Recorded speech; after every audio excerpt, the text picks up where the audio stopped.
Greetings and salam alaikum and welcome to everyone on behalf of the SFH Foundation in these last few days of the blessed month of Ramadan.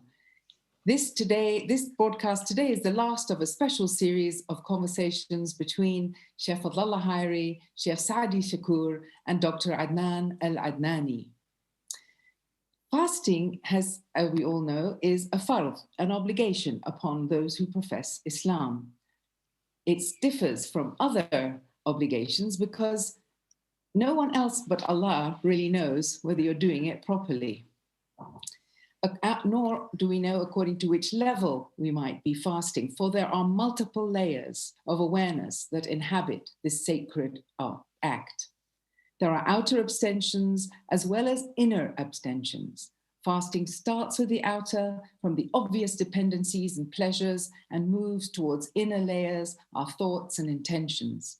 Ultimately, those who consciously engage with this in a transformative way, the goal is to maintain a steady state of integrated awareness, to be in a zone of tawheed or unity.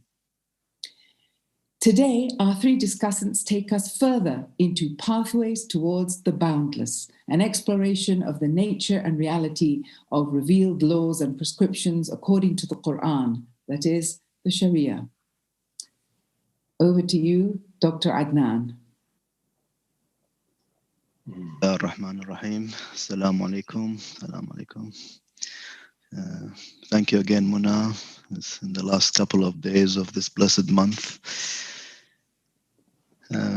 As we ended with the last talk about the final destiny and purpose of life, just a bit of a recap on that. So the final destiny of every human being is his awakening to his permanent non-time reality from which we emerge from. Therefore, the purpose of life is to be in constant reference to the supreme consciousness, which enables us to put into perspective all the other changing states that we experience in life. And that is the essence of the Deen.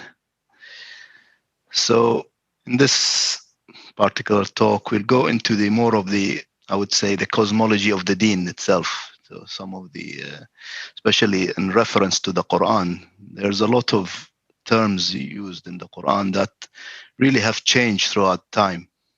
And really, I mean, for my understanding is part of the calibration is to calibrate with these terms. Otherwise, the reading of the Quran sometimes might appear confusing. However, once we kind of understand these meanings and how are they applied in context, really it will be as clear. So what is the Deen? The Deen, the root word of the Deen can be obligation, accountability, dain, debt, and life transactions. So, and from it derives Medina. So Medina is the vibrant city where all these transactions happens. As opposed, the Quran also uses other terms like Qarya. Qarya is it's more restricted and constricted. So the other terms are, we will go through are like Shar', which is Shari'a, or Minhaj, or tariq. And what is the essence of fiqh, or al-fard, al-furud, which is the obligations, and what are the differences? There are also commands and prohibitions, and sometimes it mentions other terms like kitab. So we'll try and explore these terms. So Bismillah ar-Rahman ar-Rahim says, شرع لكم من الدين ما وصى به نوحا والذي أوحينا إليك وما وصينا به إبراهيم وموسى وعيسى أن أقيموا الدين ولا تتفرقوا فيه كبر على المشركين ما تدعوهم إليه الله يجتبي إليه من يشاء ويهدي إليه من ينيب. He has laid down for you a pathway from the Deen that he charged Noah with, and that we have revealed to thee, and that we charged Abraham with, Moses and Jesus. Uphold the Deen, the religion, and scatter not regarding it. Very hateful is that for the idolaters that you call them to. Allah chooses unto himself whomever he will, and he guides to himself whomever turns penitent. So here in this particular verse, it uses the terms of Shar' and Deen. So, and how do they differ and how do they relate to? I mean, for the Shar' itself, the root means the pathway, so towards the spring. It's a water course. So how do they relate to? And how is the meaning of the kind of universal meaning and the particular meaning? So in this Deen, the life transactions includes matters of faith and transformative worship, as well as appropriate of conduct. The prophetic character of Muhammad sallallahu alaihi wasallam, may the peace and blessings of Allah be upon him, was the perfect example of living Islam. So a lot of this is this realization of the connectedness between the relative and the absolute, the conditioned personal and the boundless eternal, humanity and divinity. So all acts of worship and religious prescriptions are intended to reduce the veils and background noise in the human psyche or ego, so that the innate light within the heart soul shines and elevates the individual to God consciousness without denial of the earthly limitations. So maybe start with Shaykh Fadhlalla. If we have the relationship, in a sense that we have from the ayah, it talks about this universal Deen, in a sense that is the primordial Deen, and then its manifestations in time and space, as the verse talks about the various prophets. And it's really much more pertinent now in our day and times to understand the universal and particulars of the Deen in the right context.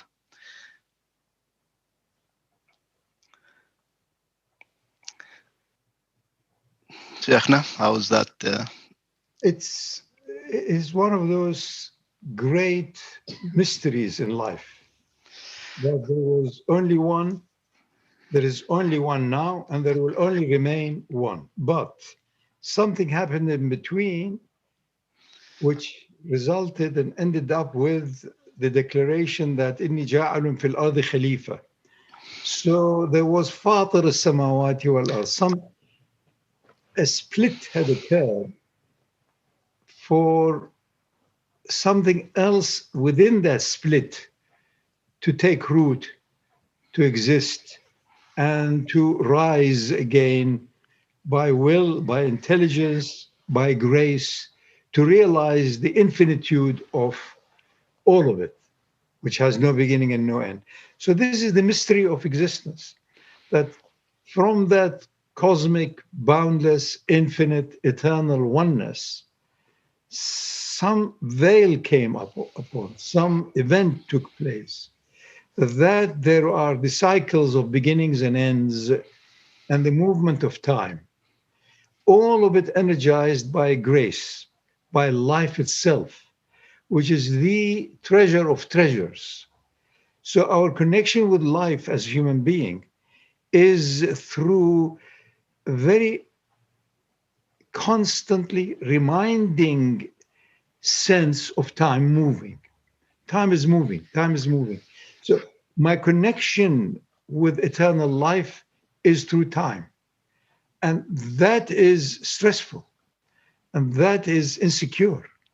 I want to be at one with life itself forever. So this is, if you like, the ultimate challenge to every human being. Your obsession and love is for life itself. Your connection to life is through time, and time is slipping away. So how do you reconcile this incredible, apparent, if you like, dichotomy? Whereas in reality, it is not. Time is what enhances, what drives, what encourages the child in me to go beyond the limitations of and the veils of my mind and my senses and my short-term desires, wishes, and fears. So this is the child in me in the womb of space-time, drives me to touch upon, to pray for, to do my ibadah, to do my withholding from that which is distraction, to do withholding from that which is going to be regrettable, withholding from that which will, if I still have conscience, will have guilt. So what is it? It is to acknowledge my humanity, my animal, its birth and its death as a short-term destiny. But more than that, touch upon the infinitude and the boundlessness of life itself. Until such time, we have perfected this calibration that in truth, it is not my life. Life has me. In truth, life is forever, it's not temporary. And the sticking is only part of being in the womb of space and time so that I am born into the Jannah, which is not in space and time. It's a hal. It is that your inner is no longer subject to acceptance or rejection or good or bad. It is beyond any of these dualities. It is now truly, utterly is at one with the one. So it is here where there are no more human desires. If you have tawakkul, you have delegated your future to that which is beyond you. So if you are in tawakkul, you can't still say, I would like to have A, B, and C, but I'm having tawakkul. It doesn't work. If you have in tawakkul, it's entirely delegated to the reality that knows everything and knows what is good for you and what is not. The issue is, who is the you? عسى أن تكرهوا شيئا وهو خير لكم. Who is the kum? Who are lakum? So I may want to have more this, more that. It may not be right for me in my growth in this world to realize that my ruh is heavenly.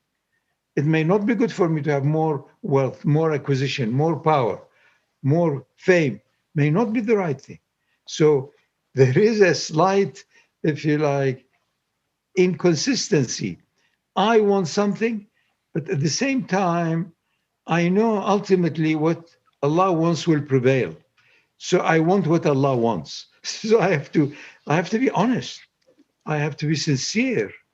So otherwise I say, no, I want A, B, and C, and now I'm having tawakkul. That's a bargain. You can't bargain with Allah. So it is a path of doing what little I can. That is, I've been given the power, but ultimately leaving it to the master of it all, trusting in that whatever is brought for me is the best for me, even though I may not know it at the time. A loss of somebody close to me may be the right thing for me, to learn not to be too acquisitive or too attached or too desirable, and on and on and on. So I say it's a ladder in consciousness that I have to consciously climb as well, with trust, with as firmness as I can in body, mind, and heart, until I know the moment is only a blip of the eternal timelessness itself. And then I am in utter confidence of the greatness, of the generosity of Haqq itself. And then I would like to be with people who are like-minded, like-hearted. Because يا ليت قومي يعلمون. You have no option. So there again, otherness and oneness connect and combine fully. Everybody else has the same potential. Everybody has the same ruh. But the outer state or their contentment or their happiness or their joyfulness or their acceptance of death as a most wonderful destiny This differs according to the extent that the nafs has unified with its ruh. That's the whole story. And abstention from the outer world may help to be a bit more sensitive to the vastness of the inner. Until such time, I realize they are seamlessly connected. The outer and the inner, the finite and the infinite, the so-called me, the ego, the lower self, and the real me, the soul, and the ruh in me. Then I have done what I can through effort, through my jidd wa ijtihad. And that is where the grace will blow upon me and will take me back to that which is permanent, eternal, and what we yearn for, which is the Jannat al-Khuld. We have to do it ourselves. Everyone has to struggle as best as they can, maybe with help by mirrored situation by others whom I trust and I love. Without that, doesn't work. You need to have your mother to begin with, to have loved you. You need to have your parents, you need to have friends, others, until such time you know Allah was the doer. Allah sent you more or Allah sent you less, because both of these will show you what are the boundaries and how to be aware of awareness itself. Thank you, Dr. Adnan. Thank you, Sheikhna. Indeed, it is, as they say, as the path leading to the spring. That spring is that the source and the destination as it connects with the source. So maybe if we can look at more into the roots, Shaykh Saadi.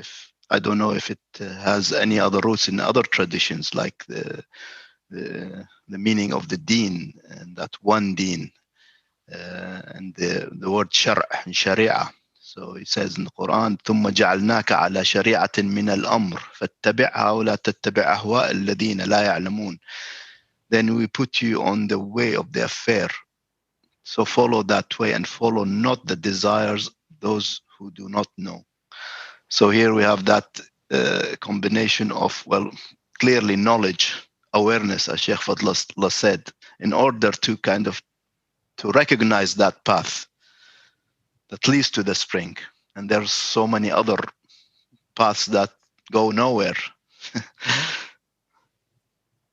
So, Shaykh Saadi, is there any other insights from the other traditions or languages? Bismillah, salams all. Yes, again, since we've been focusing on the Abrahamic traditions, looking at the Semitic languages, Hebrew, Aramaic, there are some, you could say some slightly older but compatible parallel ways of looking. As the Quran says, we presented this Deen to the prophets who were before. From the Semitic roots of the word Deen or Dan, really we have, how do we say, from a oneness, there is manyness. This is the Daleth, the sound of Daleth. And by extracting from one many individuals, there is then a payment to be made. There is, you could say, something that needs to be given, which would be the older meaning of this word, Deen. So this bridges to the meaning of the, you could say, life transaction. What do we need to give by being in time and space in these forms, in these limited forms, in our nafs, in our, the Aramaic or the Hebrew would say our nafsha, our nefesh. What is the payment for this? We were gifted really with this life in this form for reasons of knowing, according to the Hadith Qudsi. So what is our part? What is our part of the payment in return for this gift? And this is really, it's the way it's used more in the older scriptures is more in the sense of a gift or a payment for a gift or a return of a gift, really, because in the older economies, they didn't have capitalism or even socialism. It was mostly what we call gift economy. So there was an exchange, you receive something and you might not give that back to someone else, but you might, as we say, pay it forward, pass it on to someone else in the tribe or in the community. So there was, whenever one received a gift, there was also an obligation. And the obligation was not necessarily to give it back to the person that gave it, but to give, just to give it on to the next person. So this was the way that this was understood in the older nomadic cultures. Now with the word, the roots of Shari'a, this is very rich in the older traditions or in the Semitic traditions, the Abrahamic traditions. Stepping one step back, with Prophet Isa, Yeshua, we have the word that he uses frequently, which is shrara, which is more, it's less the sense of a pathway and more of a sense of the direction that you go. What is the direction on the pathway? So Yeshua says, Prophet Isa, in one of the Gospels, Inana urha shrara wahai.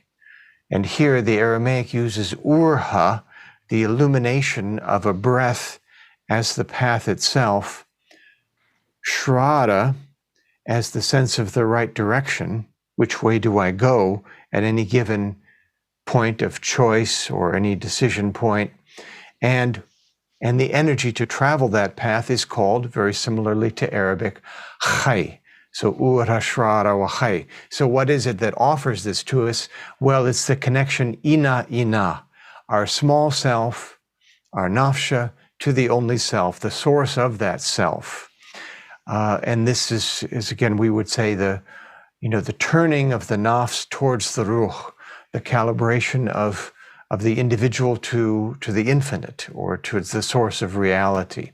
And Jesus repeatedly points to this throughout the Gospel of John.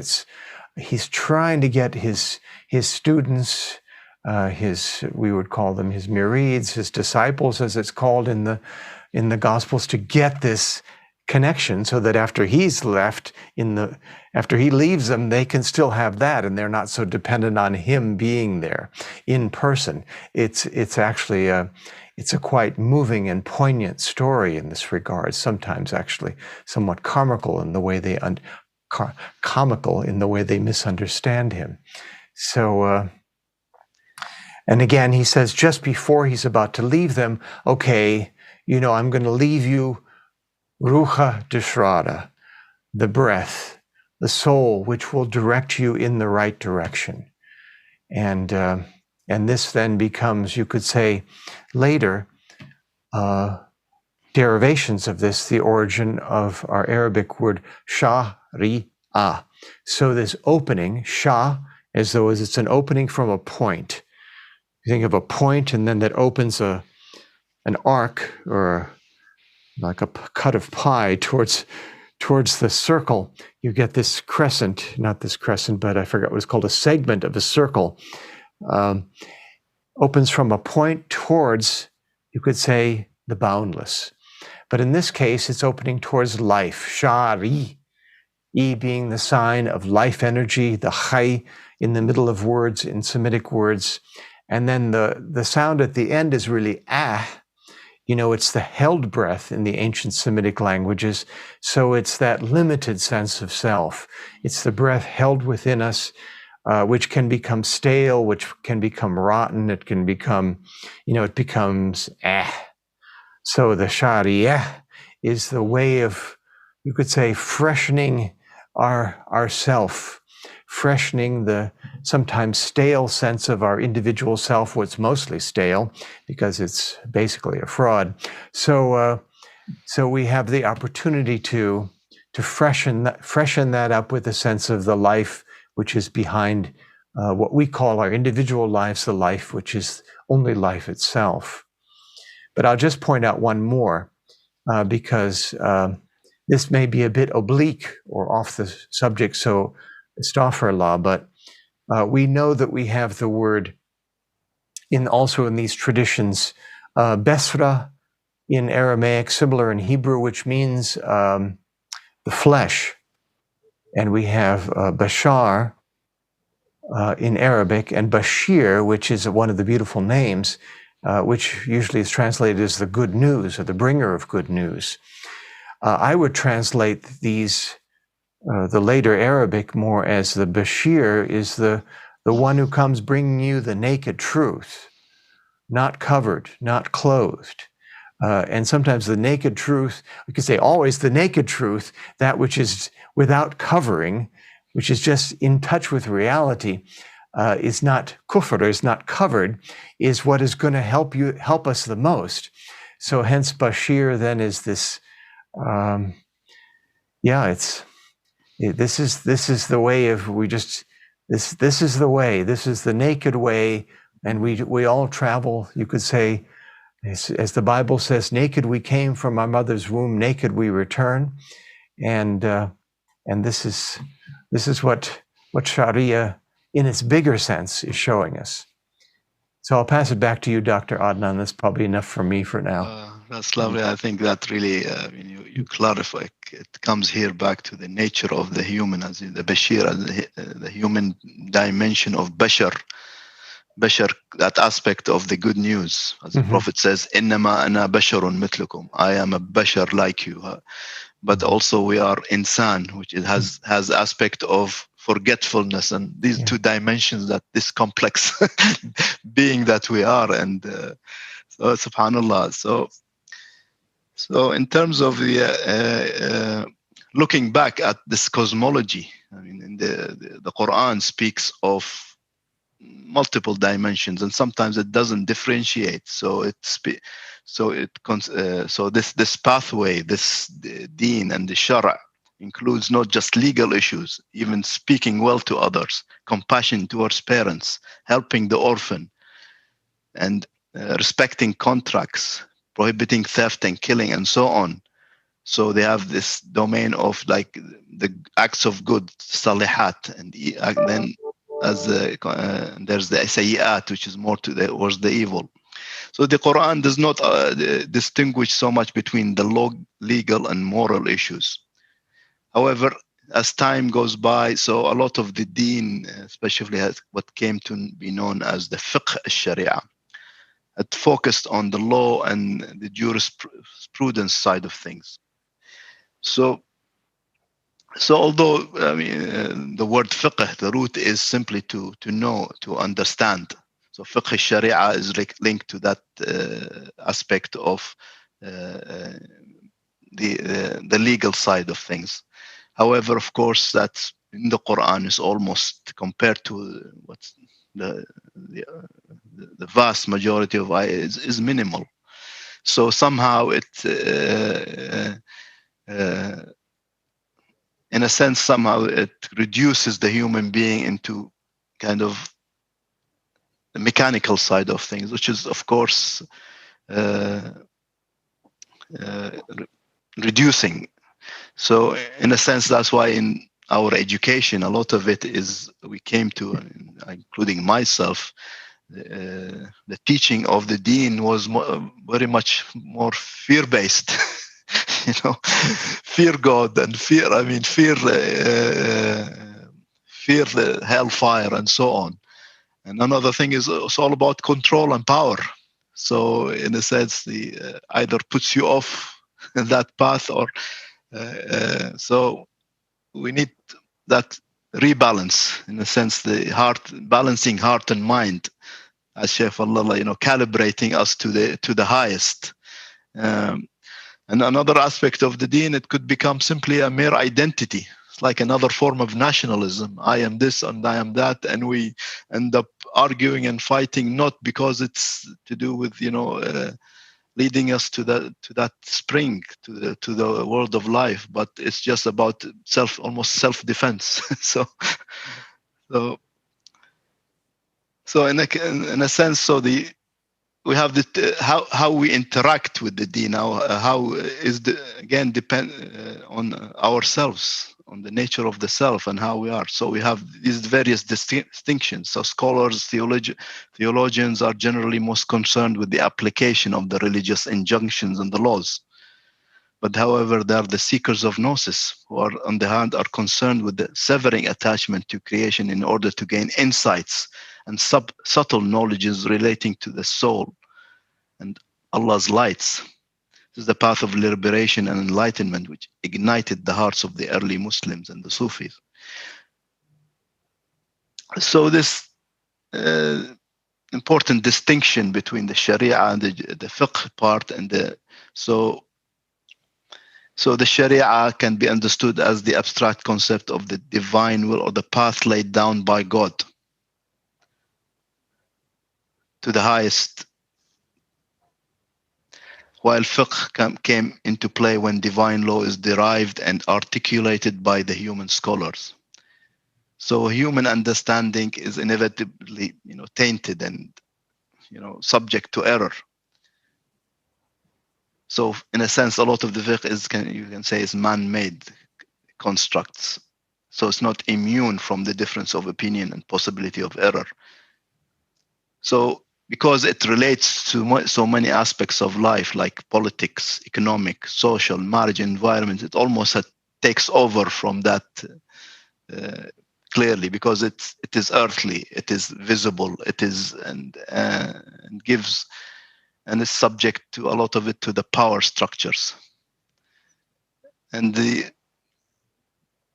education itself, as I said from my own, is that we start this education through the fear-based, and it's effectively conditioned so the whole conditioned consciousness becomes fear-based and defensive and so on, and then we spend trying the rest of our lives trying to deal with these conditionings. Unless we kind of have a glimpse of something beyond that, then the path becomes different. One side is accumulation, and the other side is, as we mentioned last time, knocking all these piles.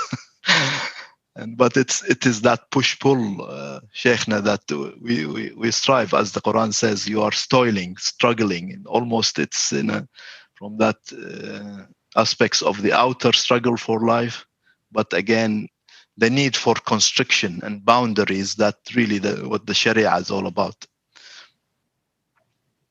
So, Sharikhna, in a sense, we need the deconditioning as well as in a sense, a different kind of conditioning to kind of somehow transform the vices into virtues, and that kind of path. فارجع البصر هل ترى من فطور. We need to suffer and know that this is not good for me, and I want to avoid the suffering, and then I find the offering was there before.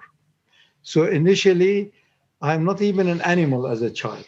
So we learn to become the animal, me, I don't care. So we try and groom the child by trying to bring fear a bit to them, that if they don't do that, we will disconnect. So if you love your mother, you behave yourself, do this, do that. So reluctantly, the child, because he prefers a bit the love from that particular instant of acquisition or doing or whatever, so slowly by slowly, the haywan in me gets groomed by grace of the Rahman that is emanating from others, on and on and on. So but when you are in your 20s, you find the nafs is rampant, and it's only me. I have excelled. I want everybody to notice, everybody to watch. I am this, I'm the best. Everybody thinks they're the best sometime or another.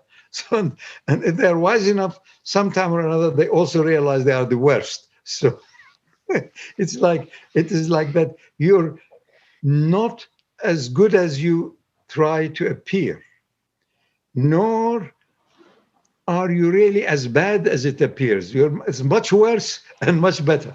Much worse is the decaying haywan, and much better, much greater is the ever-living, the Nur of Rahman. And they are both together, both in us. So the thing is to really be in the now. If you are in the now, the moment is infinite. It encompasses it all.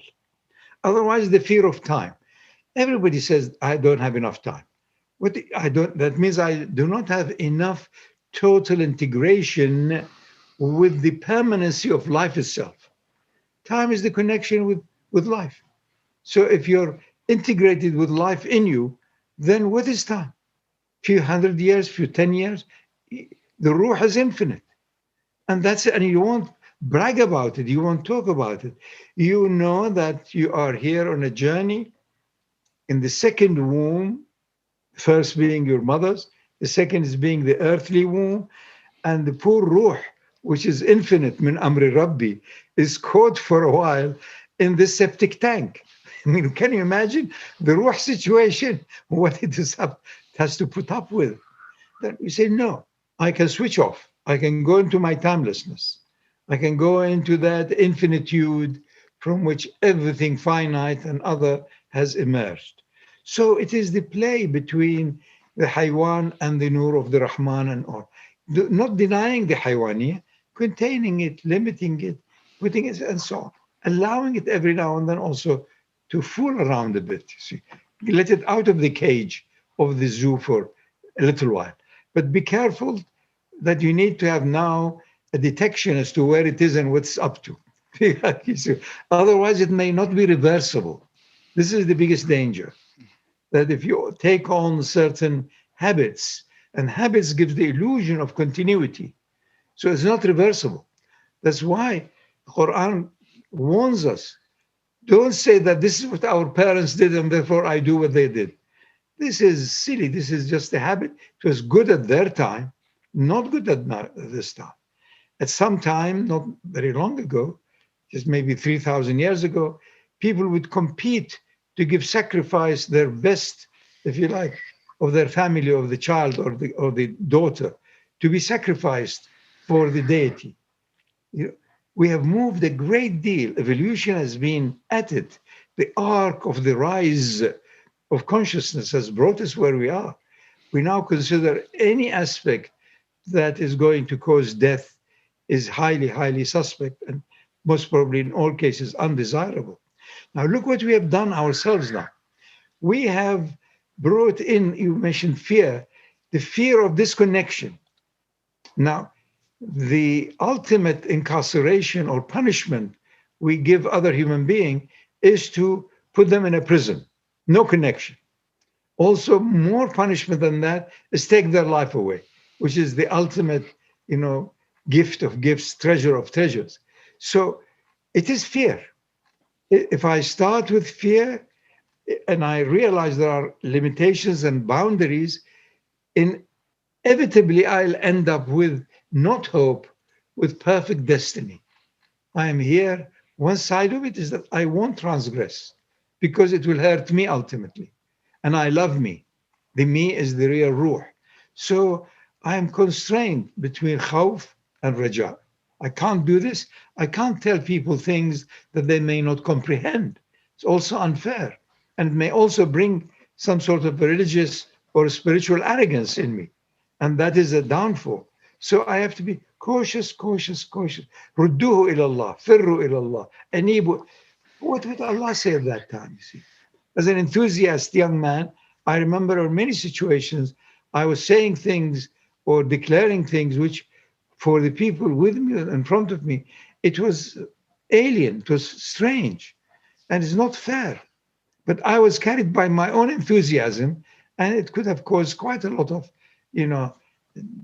unnecessary confusion and difficulties. No point.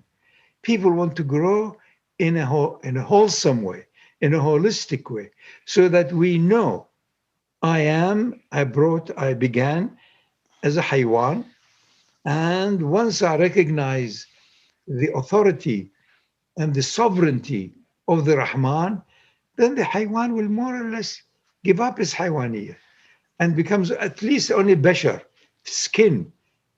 Bashar is also skin. That's it. So I don't deny that. But until I leave the body and the mind, I'm still accountable in the visible, physical, mental, verbal sense. So I have to be on guard because in truth, the so-called others, they're the same as me in essence. So there is no otherness in truth. It's only in appearance. They need to evolve more until they realize La hawla wa la quwwata illa billah. Wa la ilaha illa. And that's it. Then you have done your duty, and then you have to maintain it. It isn't enough you say, I've done it. No. It's it continues until there is a breath, until there is the in and out of nefesh. So it is the most magnificent plot. وَمَكَرُوا وَمَكَرُ اللَّهُ وَاللَّهُ خَيْرُ الْمَاكِرِينَ. It's a plot. And also, otherwise, we all fall into being fraudulent, fraud. And this is the situation. It's dishonest. So instead of me having if you like, a life plan of being relieved of all of these funny issues of hiding and seeking and camouflaging, we've ended up being at all times trying to accumulate, but in a way that you can get away with it. Get away what? What about deep sleep? You're not going to take all of the miserable things you have got with you in your deep sleep. It is a practice. For that, we need companions. That's why we have such a wonderful time when we are together. You need companions who are really, truly on the same path, the same extent, the same intensity. So you regard them as truly people whom you love, and you allow them to be the adjudicators. One biggest test I had in my life, which I enjoyed, is to find people whom I had asked them to judge me in case I am confused. Just please come and tell me if I'm doing the right thing in the right situation. It's wonderful.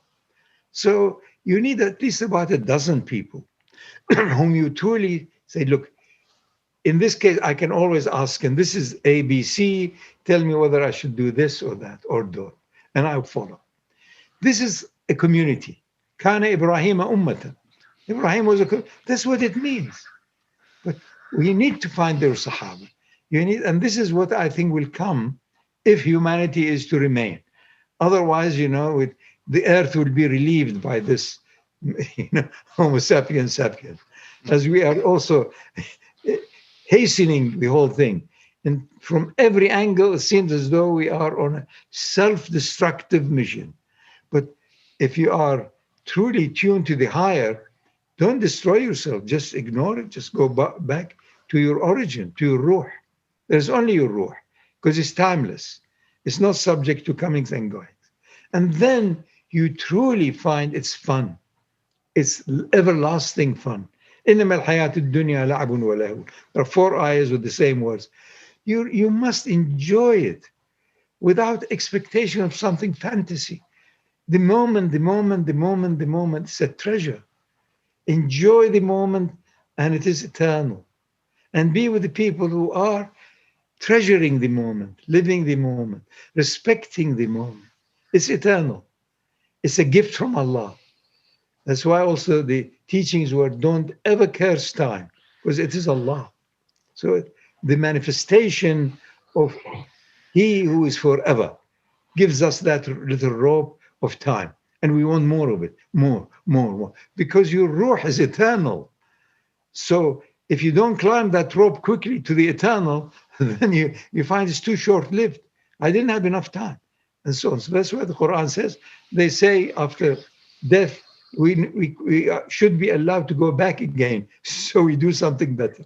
And now it is urgent until you find you're in time, touching timelessness. You are haywan, but truly basking, listening, following, obeying the anwar of Rahman. That's all what it is. It needs total honesty, courage, and a bit of, grace, so as you get it.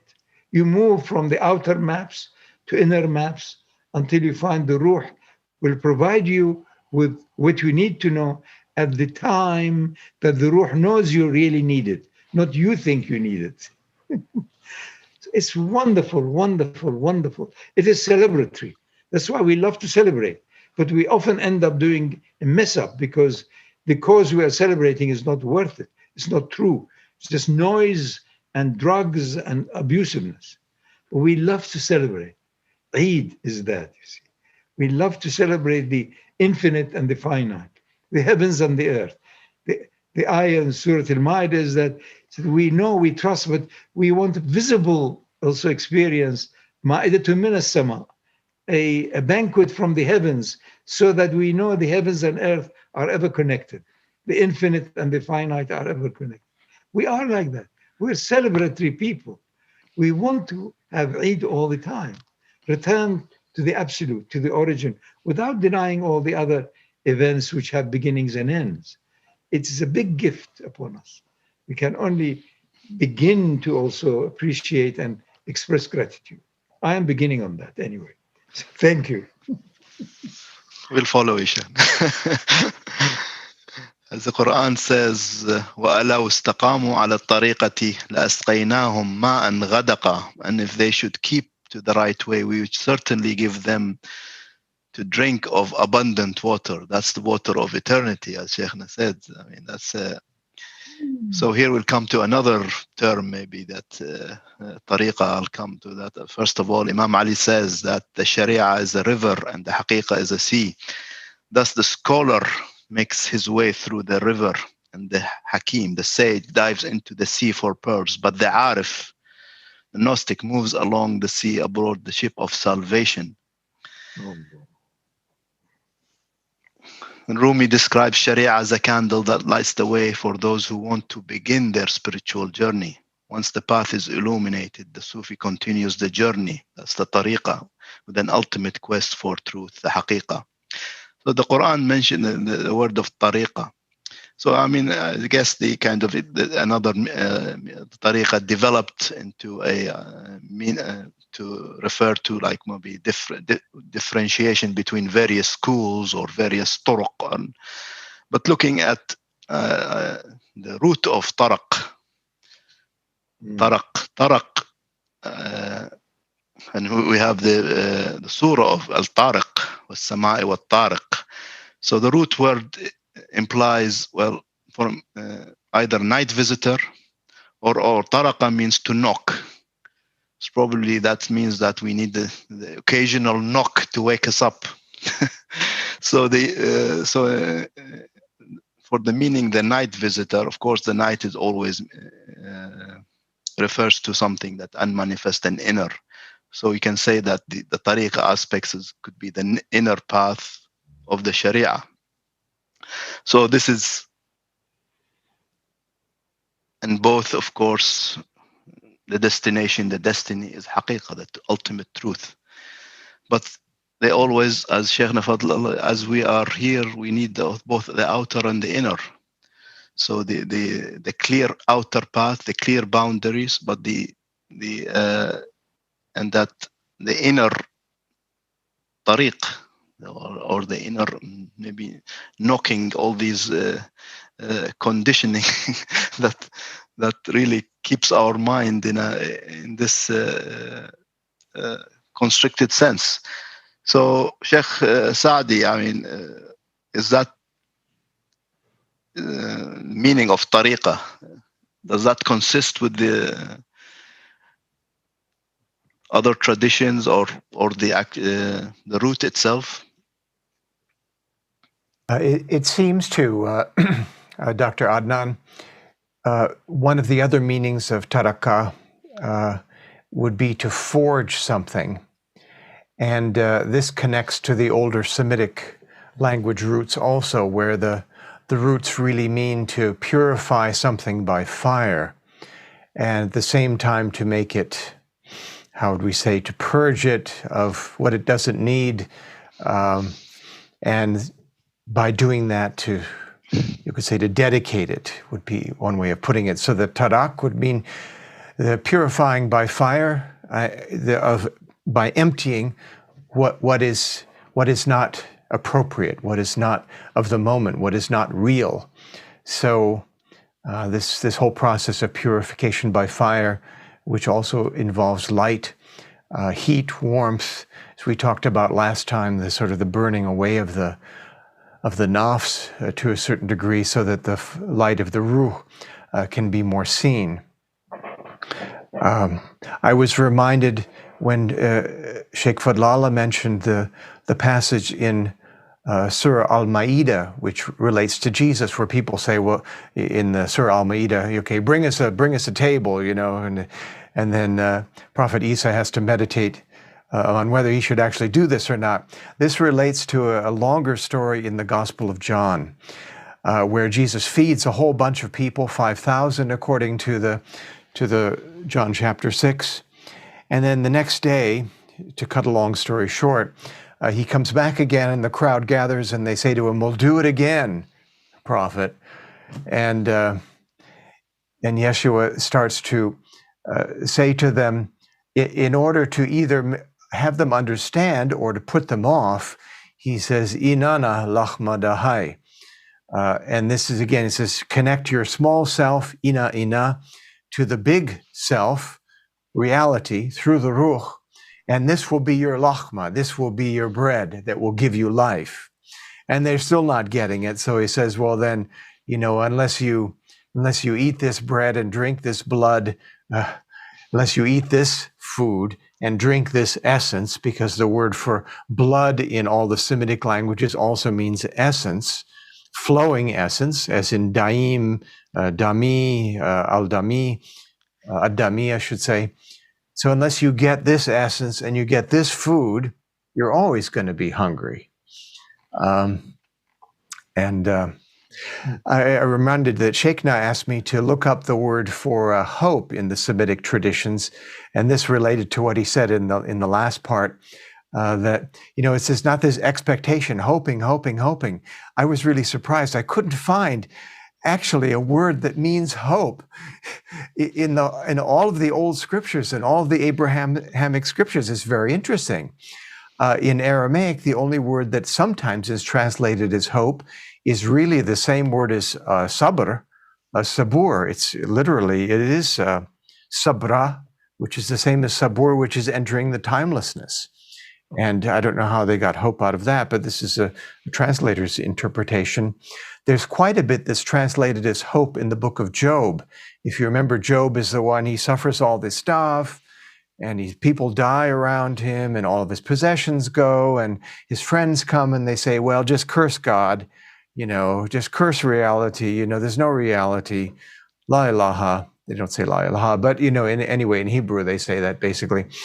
And Job is still hoping, he's reaching out, but the word actually means, it's a form of kawi that we have in the beautiful names. He's stretching, he's desiring, he's trying to unite his nafs with this, you could say, this power of reality itself to stretch out, to transform, and to bring life again, kawi. So this eternal, you could say, not eternal, it's the eternal power that is actually manifesting change in this time and space.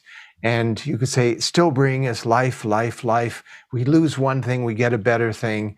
It's these winds of change, so to speak, that take us really from breath to breath, from moment to moment. And I think that's the only, if there is hope, it's that, but it's not a hope in the future. It's a resting in the now, in the moment, in the sabr.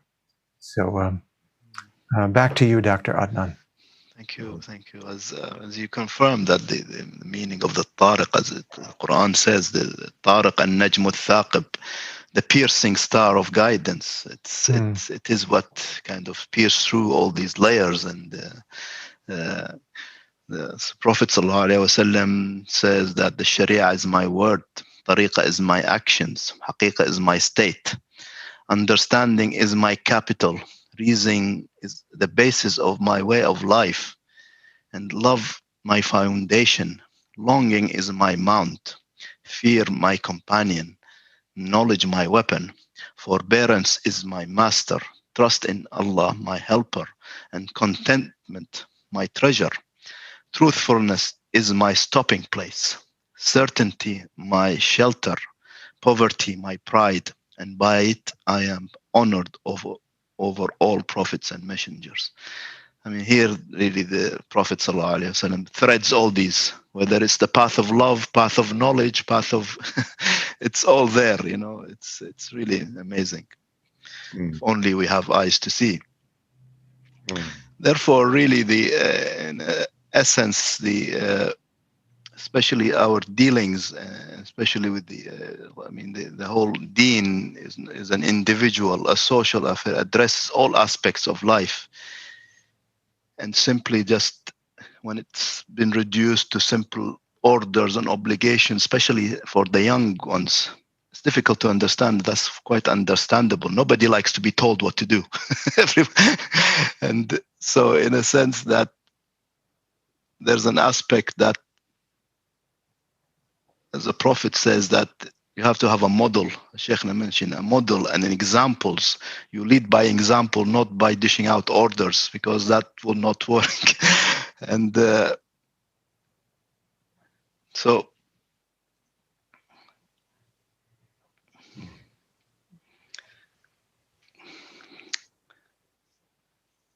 the question is how to, as an example, how to use, in a sense, starting from that, what attracts them to it is being in joy, to show that really that the Deen, the life of the Deen, maintaining boundaries and having prohibitions and rights and all that are really a model for living in joy. And especially younger ones, they're looking for all the time for somebody to imitate rather than, they're not interested in the instructions. Their mind is always distracted, but they love to imitate. That's what I see from my own. And it seems to be that is the best way to, instead of having a book of instructions, you become the book of instructions. In this verse, really, from what I understand, Allah addresses the Prophet, إن الذي فرض عليك القرآن لرادك إلى معاد. So, إن الذي فرض عليك القرآن لرادك إلى معاد. قل ربي أعلم من جاء بالهدى ومن هو في ضلال مبين. Most surely he who has made the Quran binding on you will bring you back to the destination. Say, my Lord knows best him who has brought the guidance and him who is in manifest error. Here is this word farada. Farada, traditionally now what we understand is like more impose or ordained or something. Again, if we looking at the root word farada says to make a mark on something, and to kind of, so in a sense, some of the commentaries on this, in الذي فرض عليك القرآن, he made it your character. So instead of being fard and understanding of this farida, some of the injunctions that in the Quran says this is a farida, like faridat al-hajj, and some of them are described in some other terms, like in kutiba alaykum as-siyam. That's another one that's to do with writing, we spoke about last time. So this magnificent, really in a sense, a lot of them are colors for behavior. So to understand this fard and farida in a different manner other than, really makes all the difference.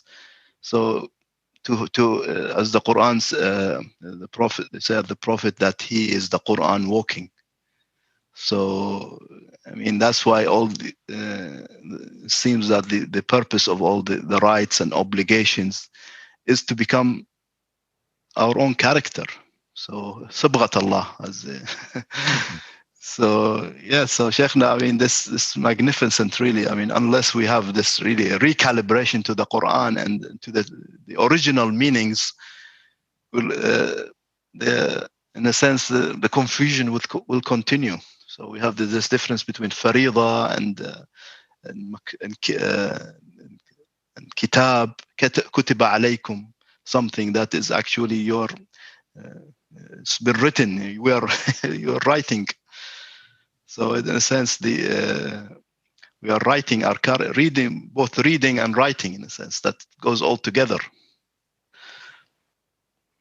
So how, Shaykhna, the fardh and the fara'id really can give us a completely different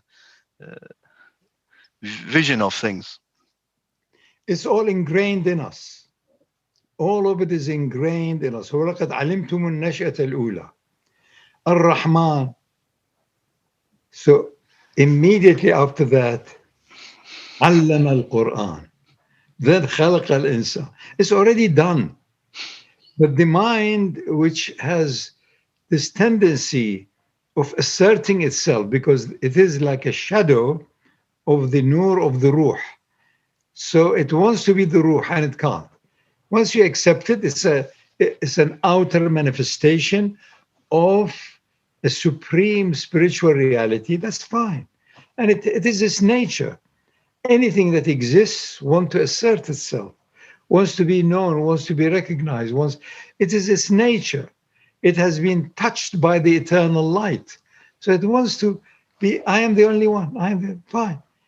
This is part of the journey to realize that anything that exists has been graced by the touch of the Ar-Rahman. Then you take what is appropriate for you at that time, rather than wanting to dominate or to conquer We've come a long way. Much of the rough edges of this animal in us has been individually and collectively has been in a way improved upon. Now we have to really ascend. Now we have to go for the vertical. We have had considerable thousands of years caring about the horizontal. What do the others say? Neighbors. My neighbor is a bigger country, I have to attack them. I want to be bigger.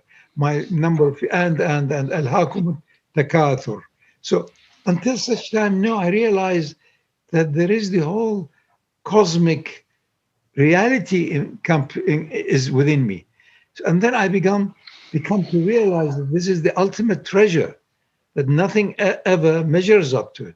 So you begin to recalibrate and reconnect with that until you know in truth there is none other than you as a ruh.